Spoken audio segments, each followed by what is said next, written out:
Comment un fleuron industriel français peut-il connaître une chute si brutale ? L'annulation de l'IPO d'Ampère en janvier 2024, suivie du recalibrage massif des investissements électriques, signe l'un des naufrages industriels les plus retentissants de l'automobile moderne. Cette mutation stratégique révèle un retour assumé au thermique face à la réalité impitoyable du marché. Cette transformation radicale nécessite d'examiner l'effondrement programmé du plan Ampère, l'émergence de la stratégie multi-énergie E-Tech et surtout l'alliance industrielle Horse Powertrain avec Geely qui redéfinit complètement l'avenir thermique du groupe.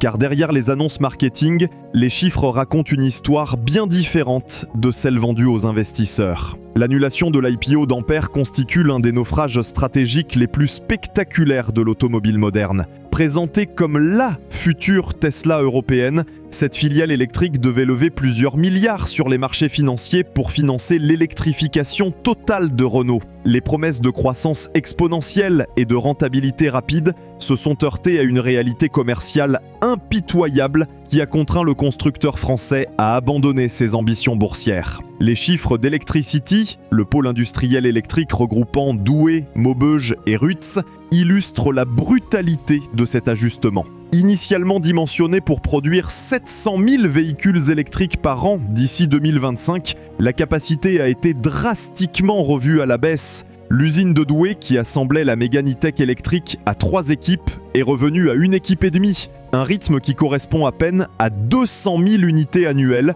soit moins d'un tiers des objectifs initiaux. Cette hémorragie industrielle révèle l'effondrement total des promesses électriques européennes. Malgré une progression de 34% des ventes de véhicules électriques en Europe, la France fait figure d'exception négative, avec moins 6,4% d'immatriculations électriques au premier semestre 2025.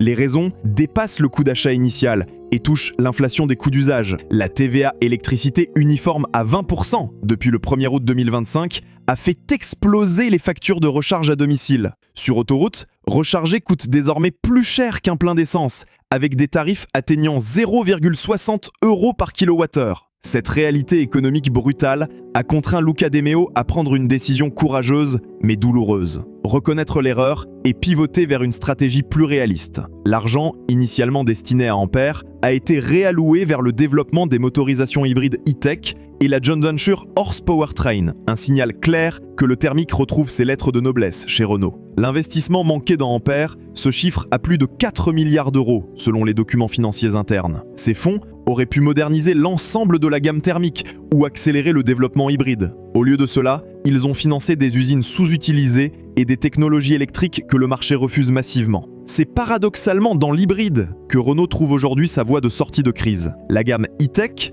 lancée discrètement en 2020, devient le véritable pilier commercial du constructeur. Clio E-Tech, Captur E-Tech, Arcana E-Tech, ces modèles affichent une croissance à 2 chiffres quand les électriques stagnent dans l'indifférence générale des consommateurs français. Techniquement, l'architecture E-Tech révèle le génie d'ingénierie de Renault. Le système 1,6 litre E-Tech, décliné sur Clio Captur et Arcana, associe un 4 cylindres atmosphérique de 94 chevaux à 2 moteurs électriques, un moteur de traction de 36 kW et un générateur. Optimise les flux énergétiques. La boîte multimode sans embrayage permet une gestion sophistiquée des transitions thermiques électriques. Résultat, 143 à 145 chevaux combinés et surtout une consommation réelle de 5,0 à 6,0 litres au 100 km. Cette sobriété découle d'une philosophie mécanique réfléchie. Contrairement aux hybrides Toyota, qui privilégient le mode électrique pur à basse vitesse, le système Renault optimise la répartition thermique électrique selon la charge demandée.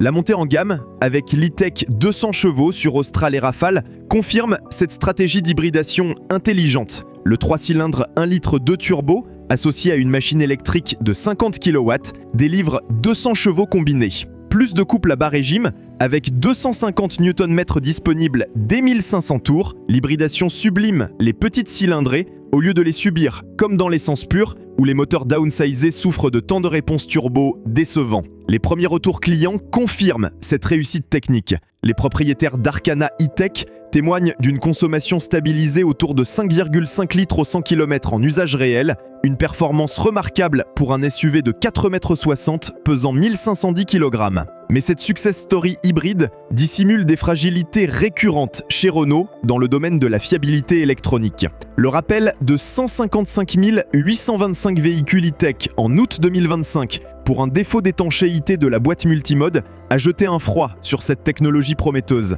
Les rapports techniques révèlent des dysfonctionnements en mode électrique pur avec des à-coups et des coupures de puissance lors des phases de transition. Ce rappel illustre parfaitement le défi technique de l'hybridation moderne. Multiplier les systèmes multiplie automatiquement les points de défaillance potentiels. Contrairement à un thermique classique, l'hybride e-tech intègre une électronique de puissance complexe, des capteurs de position haute précision, des calculateurs de répartition énergétique, autant de composants supplémentaires qui compliquent la maintenance et fragilisent la fiabilité à long terme. C'est dans la joint venture avec le chinois Geely que Renault place ses espoirs d'avenir thermique. La joint venture Horse Powertrain, créée à part égale avec le géant chinois, redéfinit complètement l'approche motorisation du losange. Loin d'être un simple partage de coûts, cette alliance industrielle annonce une révolution technique dans la conception même des moteurs modernes. Horse Powertrain développe une nouvelle génération complète de motorisation révolutionnaire. 3 et 4 cylindres turbo-hybrides légers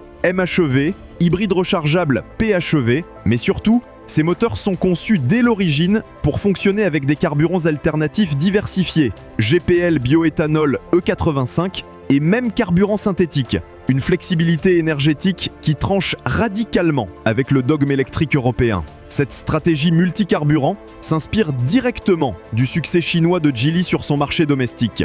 En Chine, où l'électrique reste marginal hors des grandes métropoles côtières, Geely propose des véhicules bicarburation essence GPL, des hybrides optimisés pour l'éthanol, une approche pragmatique qui reconnaît la diversité des besoins énergétiques. Cette philosophie multi-énergie répond à une réalité géographique que Bruxelles refuse obstinément de voir. La transition énergétique ne sera jamais uniforme sur le territoire européen. Les ruraux français n'ont pas les mêmes besoins énergétiques que les urbains parisiens. Les professionnels du BTP ne peuvent pas attendre 45 minutes à une borne de recharge rapide entre deux chantiers. Avec Horse, Renault prépare méthodiquement cette diversité énergétique européenne. Les futurs moteurs pourront tourner indifféremment au SP95, à l'E85, au GPL, selon les disponibilités locales. Une flexibilité opérationnelle que l'électrique prisonnier de son infrastructure ne peut structurellement pas offrir. L'Alliance apporte aussi une sécurité d'approvisionnement stratégique cruciale pour l'indépendance française. Contrairement aux batteries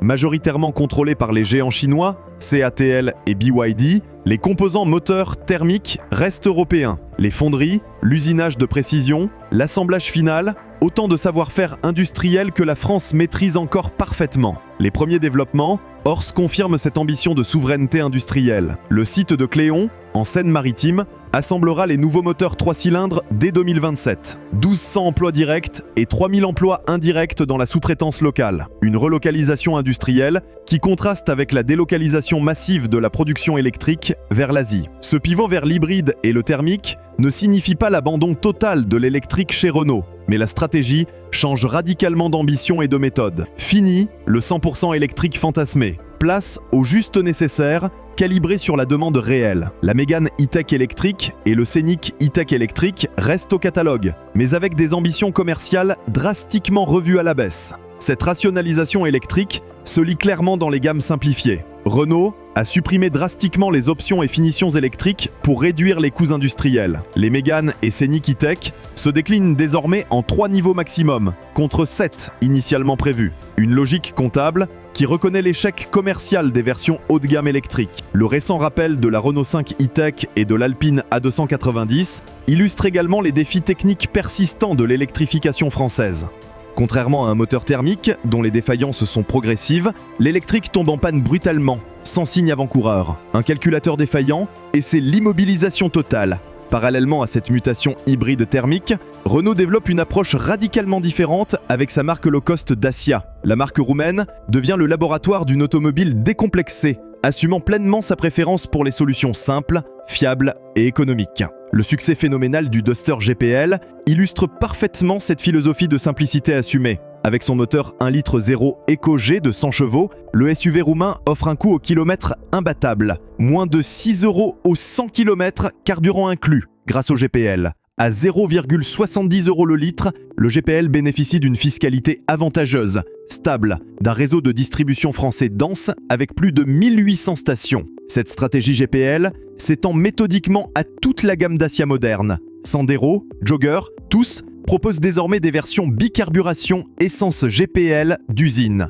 Une flexibilité énergétique qui répond parfaitement aux contraintes budgétaires des clients Dacia. En cas de rupture d'approvisionnement GPL, le véhicule fonctionne normalement à l'essence. Le Jogger hybride, 140 chevaux, pousse encore plus loin cette logique pragmatique. Basé sur l'architecture e-tech éprouvée, il simplifie l'hybridation à l'essentiel mécanique. Un petit moteur électrique qui assiste intelligemment le thermique.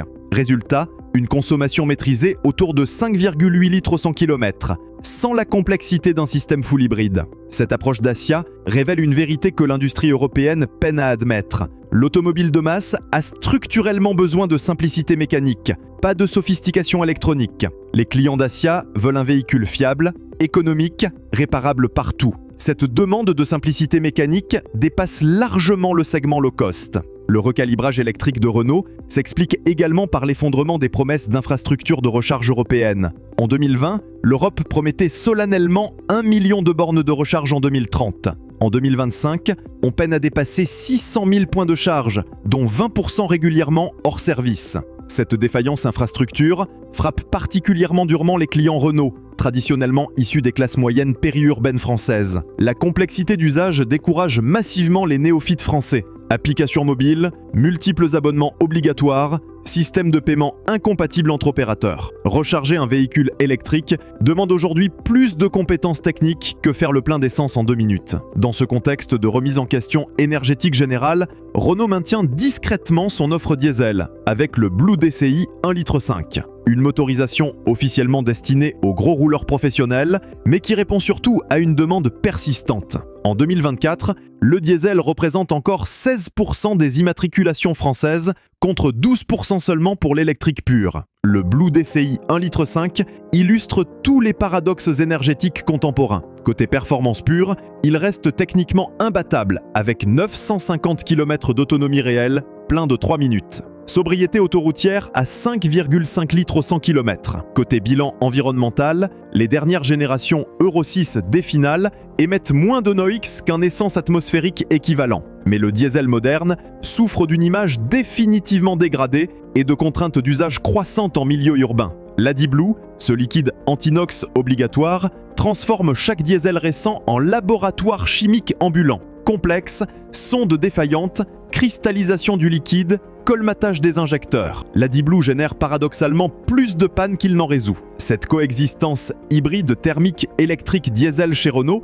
préfigure-t-elle l'avenir de l'automobile européenne? L'abandon progressif du tout électrique dogmatique suggère une maturité stratégique industrielle longtemps absente du secteur automobile français. Cette approche multi-énergie présente des avantages industriels indéniables. Elle permet d'amortir les coûts de développement sur plusieurs motorisations, de s'adapter aux spécificités régionales européennes, de réduire les risques géopolitiques d'approvisionnement.